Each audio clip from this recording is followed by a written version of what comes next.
Hi, everyone. Welcome back to Ty's Story. I'm Denise O'Malley.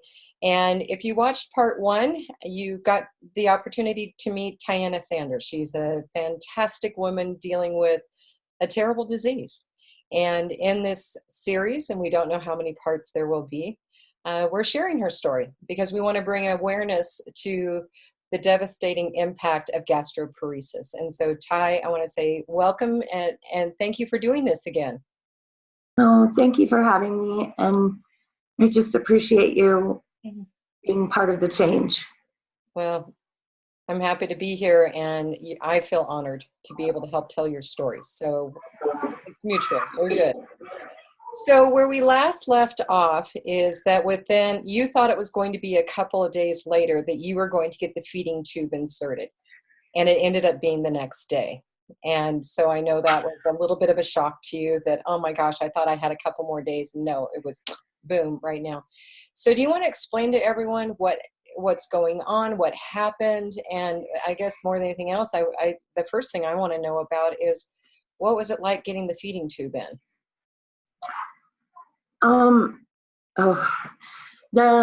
This whole process, going back to the feeding tube again, was very, very defeating for me, and it having to be earlier than I expected really took me out of my comfort zone. Yeah. But I had a couple blood tests that didn't come back very well, and they wanted to act on it immediately. During this process, I don't know if you guys can imagine having something literally bridled through your nose and taken down to your small intestines with no medication. Oh my God. No anything, you're completely aware. I do have very high anxiety and depression, and so I did combat against that, and I did use my Ativan for the first time in a month. Mm-hmm. Thank goodness I did, because had this been one of my children going through this, it would have been unacceptable to me. Mm-hmm. Yeah. I don't know how it becomes acceptable for you when it's you, and that you kind of just go with what the doctors say, and yet I am trying to be my own best advocate, and this stuff still keeps happening to me. Tessa, I'm taping. Life happens. So they put it in, and it was a pretty miserable 48 hours after that. I was assigned home health care for 6 weeks, and my 6 weeks is up this week. Okay. So I do need to kind of back up and tell you kind of the battle that I've been facing. Before I even got sick, I noticed that my body just did not handle dairy or soy or animal products. Like when I was, training for the half marathon and doing all of that, I just noticed something wasn't absorbing correctly, and that I was at that time diagnosed with irritable bowel syndrome. Yeah. And me becoming vegan had everything to do with why I feel that this disease held off for so long. However, getting the feeding tube back in, and this is why I tell you this, is getting the feeding tube back in, I immediately noticed, first of all, I had major, major pressure in my head. Obviously, wow. From the tube, right, it's in your sinus cavity, okay. So that can cause pressure alone. But it was every time that the pump was running. And then I started looking at the ingredients on my formula, and everything had dairy, everything had soy, everything had this. And my body was absolutely rejecting all of it. And for 6 weeks now, I've tried 2 different formulas, one for 3 weeks, one for the other 3 weeks. Mm-hmm. And I went to the doctor yesterday, and I was told that basically we've exhausted all options through the NJ tube, and that they want to immediately put in a port and start TPN. And start what? TPN. What's TPN? TPN is another kind of formula that is not as thick, but it goes through a vein in your heart down to your stomach. Wow. And then I started thinking more and more about it as they told me to get my affairs in order, as they told me that since June 7th, I weighed in at 162, and yesterday I weighed in at 134.5. Wow. I mean, you can see the bones protruding, my shoulders protruding. I've never known this is the lightest I've ever been in my entire adult life since I graduated high school at 140. When I was a marathon runner, I was about 145. And so now I'm 10 pounds under what I've ever been at before. Right. But I was also told last January when I was at a migraine appointment, because migraines have been a problem ever since I started tube feeding 3 years ago. And then 6 weeks ago, my migraine started up terrible again. Well, basically, what I've come to decide is that it's because of the formula itself, and because it has all of these things that my body, we've known for 10 years plus, that my body doesn't deal with.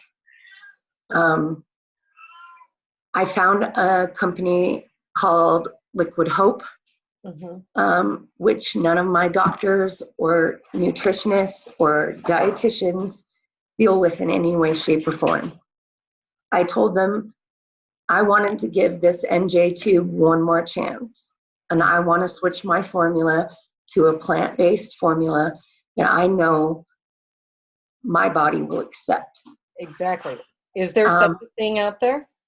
I found a formula today that my nutritionist and supposedly at this point my doctor are on board with. It's from Kate Farms. I have not used it. I have not done anything with it. All I know is the possibility right now. But it is covered by insurance if they can get it all processed correctly. What a blessing on that one. Yes. So I've decided that before I go to the port route and the TPN route, that I have to give this a fighting chance. Absolutely.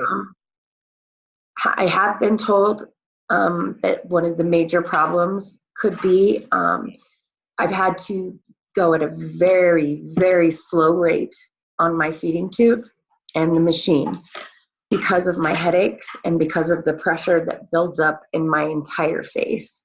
Right. Going through that, I just lost my train of thought. I apologize. I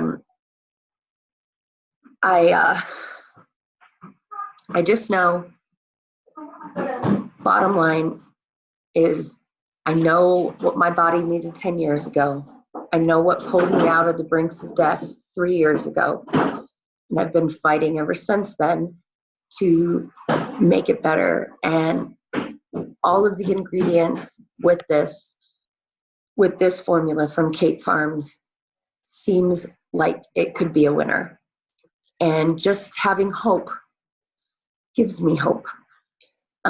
There's been a lot of fear in the last 2 weeks, especially as this has become an issue.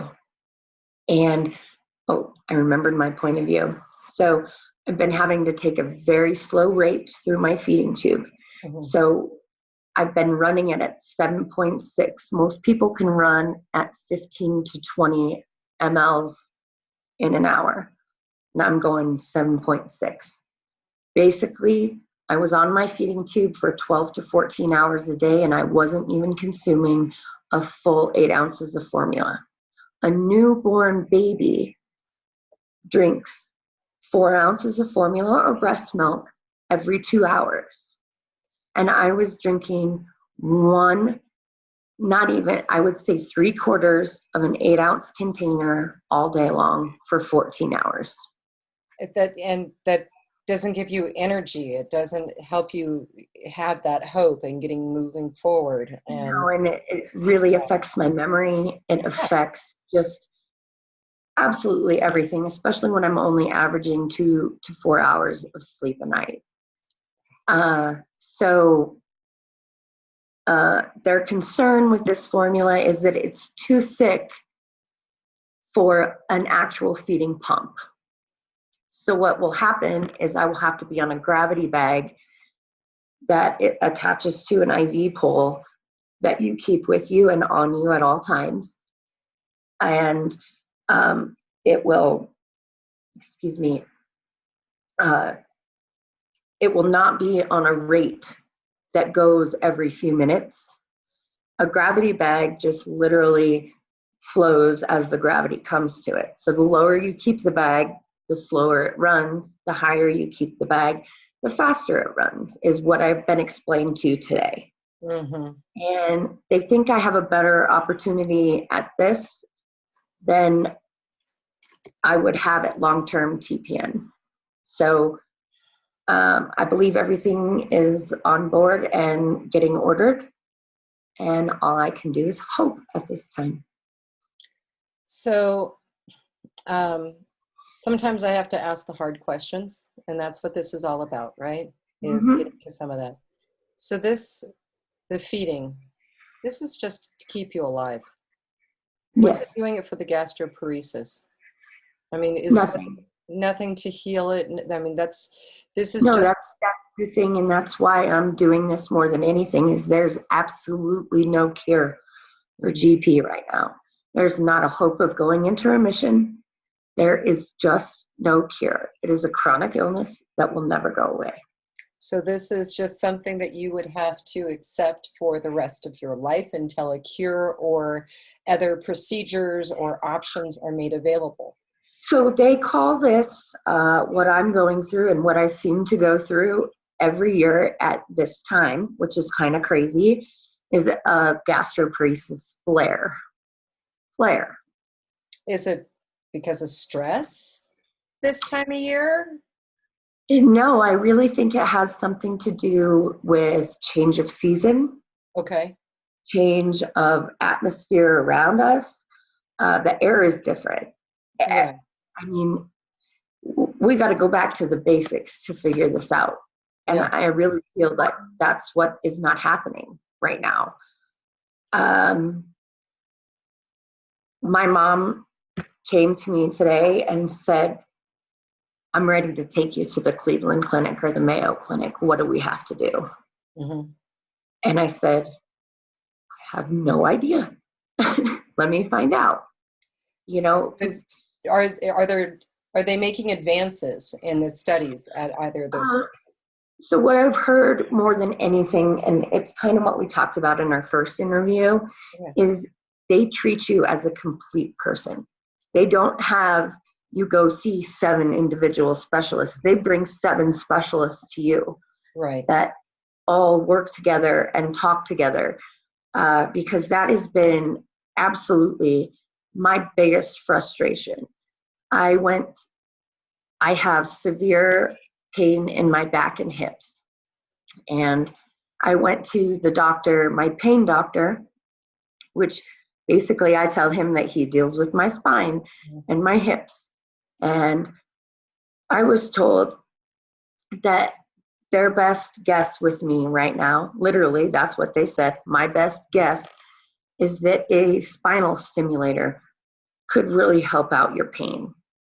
Because they don't like to have anybody on gastroparesis on opioids or any type of pain medication, because a side effect of all of those is that it slows down your stomach motility. We already have that problem. We don't need that.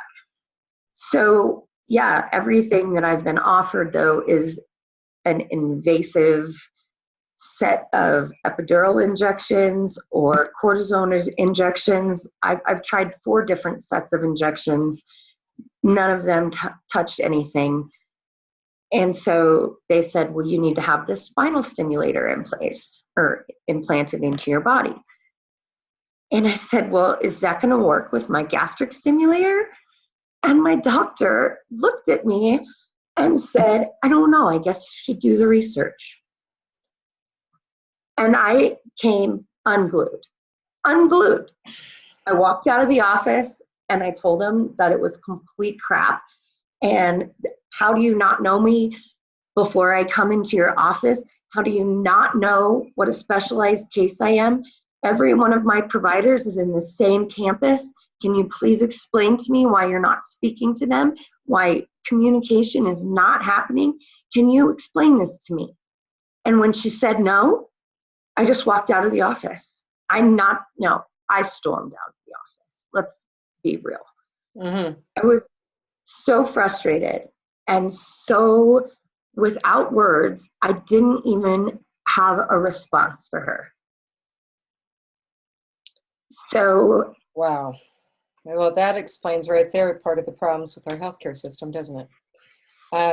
And the fact that everybody that you're seeing here locally, they're dealing with the symptoms. They're not dealing with the whole body. And that was been part of what we talked about in our last conversation as well, and as well as one-on-one, is that the frustration of the teams not coming together and talking with each other to say, okay, you're an expert in this, but what's going to happen if we do this?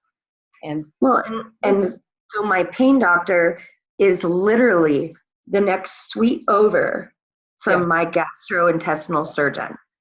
And when she told me that they hadn't even looked at that or done any research and they didn't know if those two systems would be compatible, my mind was completely blown. And then, of course, I went to the doctor yesterday. They tell me about all of this port stuff and the TPN, and she tells me, do not even think about getting that. It will interfere with the waves, basically, of energy that are going to your stomach. And they will be completely non-compatible and you will be miserable. So let me ask you this. Going to the Cleveland Clinic or the Mayo Clinic, are those covered by your insurance? Don't know yet. In the midst of finding out. And either way, it sounds like, if not one of those two places, someplace like that, that we need to talk about doing a GoFundMe campaign to help get you there. So we'll cross that bridge when we get to it. So all of this is really frustrating. I know it's frustrating for you. It's frustrating for me to hear it, and I'm not living it. So I really admire your strength. There is legislation. Here today. I don't have a lot of strength this week. I know. So this has been a tough week. Between the news that you received, I can't imagine what it is like to have a doctor say for you to get your affairs in order. And your fighting spirit, if nothing else, this Ty story will help create a tribe around you to help give you strength you can feed off of. And that's my goal for all of this. No, and mine too. And I am trying to become, I can't work right now. I can't do a lot of that. But if I can help one person going through this disease, then that is all I need. That's all I want. And just in this week alone, I have met at least 25 people with gastroparesis fighting the same fight that I'm fighting. And yet it seems like every state kind of treats gastroparesis differently. I've met people who've had their complete colons removed. I have met people that have had the what they usually call the weight loss surgery, and they think that's going to help with gastroparesis. The gastric bandage surgery. Yeah. Yes. Mm-hmm. I've heard people being on what's called a Hickman valve and being fed TPN through that. There is over 5 million people alone in the United States fighting this same disease. And most of us have the same story of being a guinea pig and a test subject. Why is there so much discrepancy between the states? That is a really good question, and that is something that I am trying to work on finding out. But it is definitely across the board, it is different state to state and by your GI as to how they treat this disease. And it seems to be literally by a pick of straws. So 5 million people is a lot. A lot. You would think there would be some consistency across the states, or at least some protocols in place. It sounds like you are all being guinea pigs. Let's try this and see if it works. Okay, well, I understand you have to do that until there is a protocol in place that is effective for so many people. So I want to get to the legislation. There is legislation in front of Congress now, correct? House bill, if I remember right. Mm-hmm. And what will that legislation do? Well, it will lead to, first of all, just common knowledge between the states. Mm-hmm. It will lead to a gastroparesis, basically community of doctors and patients, hopefully. Yeah. It will also hopefully give us the hope of using naturopathic remedies or naturopathic doctors that are accepted by insurance, which, you know, is very few and far between right now. It doesn't happen too often. It will bring awareness, and there's a proclamation to make every August Gastroparesis Support Month. Right. Which it was here in Colorado. Yes. Right. I actually had coffee with the mayor of Lakewood yesterday, who was more than happy to listen and become aware, and was happy to take the bill itself and spread it to Ed Perlmutter and Chris Kennedy and the people within the legislation that are trying to change healthcare. Mm-hmm. It will also give funding, I believe, to the scientific design of how to universally treat these patients. And it's basically a bill of hope for us. What are the prospects of it passing and then being passed by the Senate and then signed into law? We have a lot of work to do. Yeah. We have a lot of work to do. And it's going to provide some funding to make some of these things happen. And yes, a lot of research, funding for a lot of research. Yeah. I don't choose to be one of the research subjects, but I mean, research has to be done. Research does have to be done. So I don't have the House bill number in front of me. Do you happen to know it off the top of your head? I do. Hold on one second.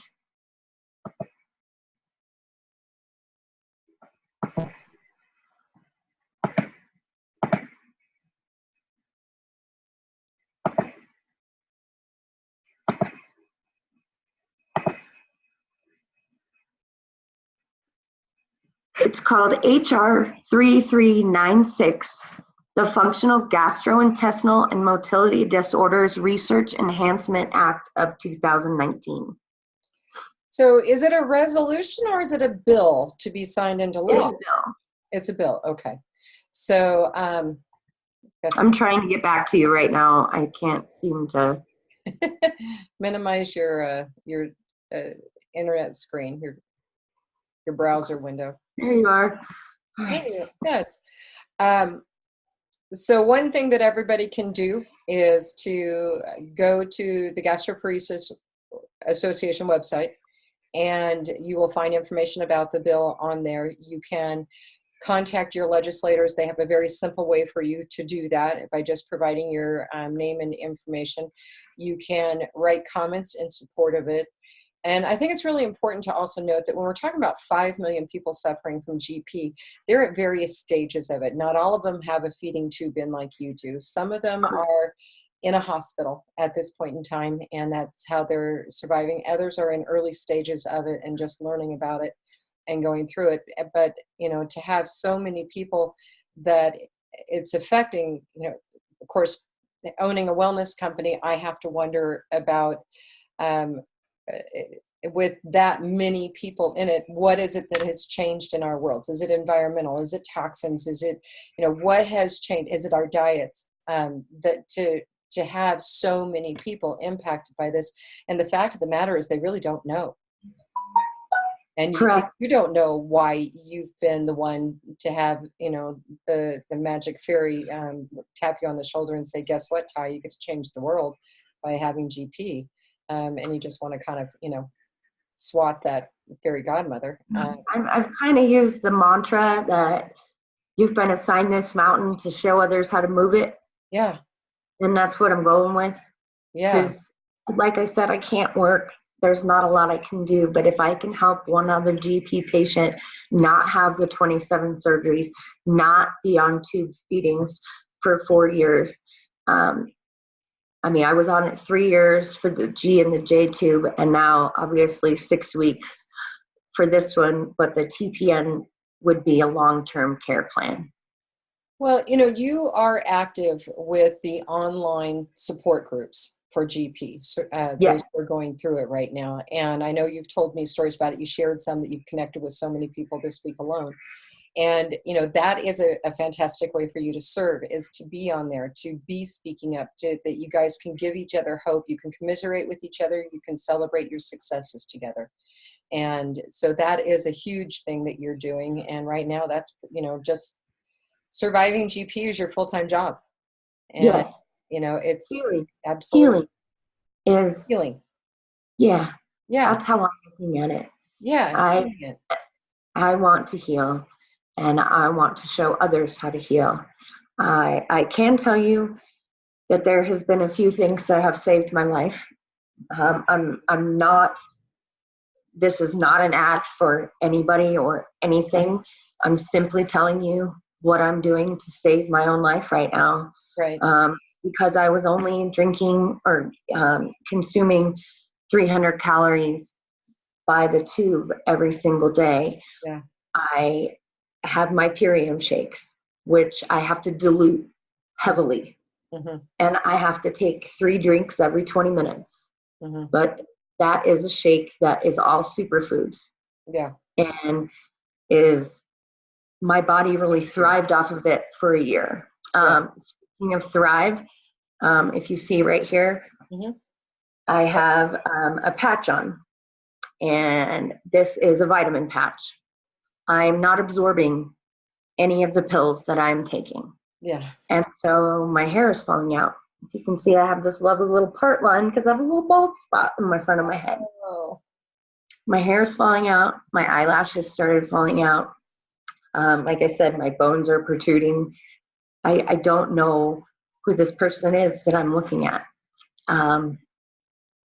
And so I'm taking my vitamins through my most vital organ, which is my skin. And it's the easiest absorbable thing that I can do. Mm-hmm. So I'm doing that. I'm working with many advocates for different areas that they feel like they have anything to offer me. And I'm just so grateful for everybody pouring out their love to me and showing me that I do have something to fight for. And it's just really hard to look at my kids right now. Yeah. It's hard to face the day. And knowing my boys aren't here. My boys go to college in Nebraska, and I don't need to scare them into coming home. And I don't wish to do that. Yeah. But we're kind of getting to an odd space that we've never kind of walked through before. And the fear is real. The fear is real.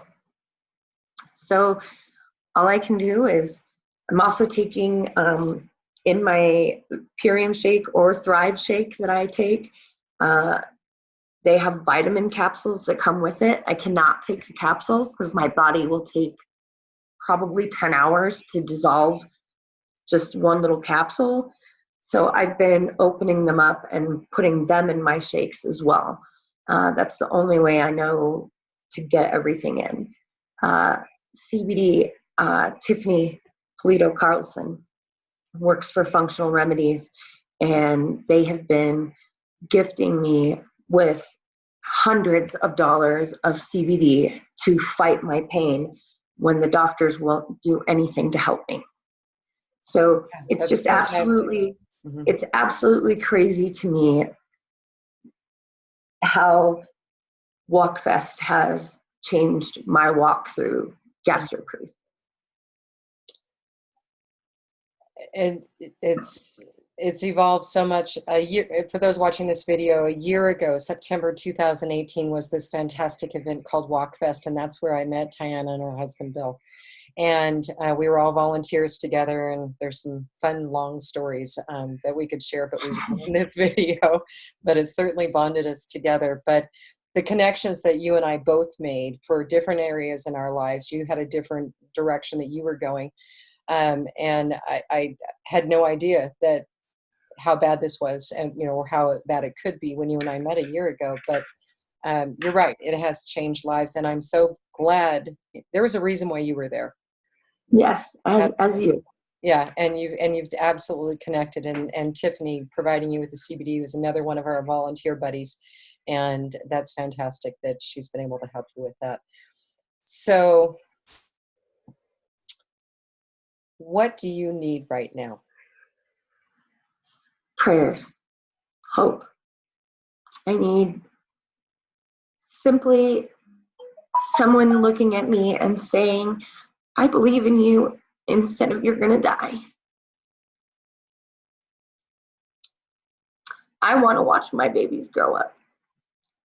I want to be a grandma. I want to live to my 50s. I'm 41 years old right now. I have a 21-year-old, a 19-year-old, and a 12-year-old. And I just need to be a part of their lives and a part of their story without a tragic ending. That's what I need. And any way that I can support my children and make sure that they know that I'm there for them, and I'm there and with our family in every single day, in every single second. I need hope.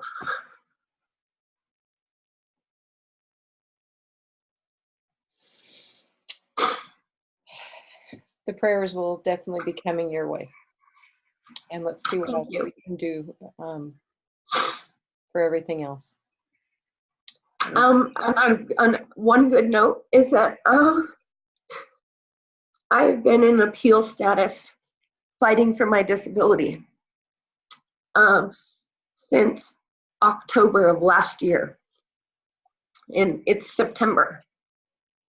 Like, this has been an ongoing battle that has been absolutely relentless. I had my feeding tubes removed from my stomach when I literally had 15 surgeries, and I literally thought the feeding tubes were going to kill me faster than my disease. Mm-hmm. When I had my feeding tubes removed, Social Security Disability found out that I had them removed and basically said, she must be cured. Not knowing, not doing their research, not finding out that it is a chronic illness that will never go away, that will never go into remission. I can't say that enough times. There's nothing I could do in my physical or mental body to make this better. And I got notice yesterday, right after literally walking up from my appointment, finding out that they want to put the port in. And I opened my mailbox to say, your disability continues.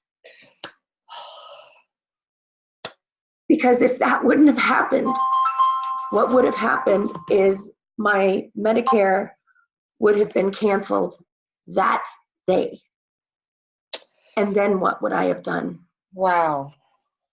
So not only navigating through the logistics of the disease, but navigating through the logistics of the disability system and how difficult it is.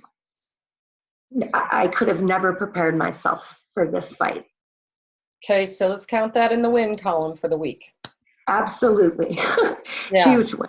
Yeah, that is absolutely a huge win for the week. Because while you're in appeal status, also, I will tell you, when you're in appeal status, if they find out that you are no longer disabled for whatever reason, without doing their research, you not only lose your Medicare benefits, but they, just lost my train of thought again. You lose your Medicare benefits, but you also have to pay back any of the money that you were funded while you were in appeal status.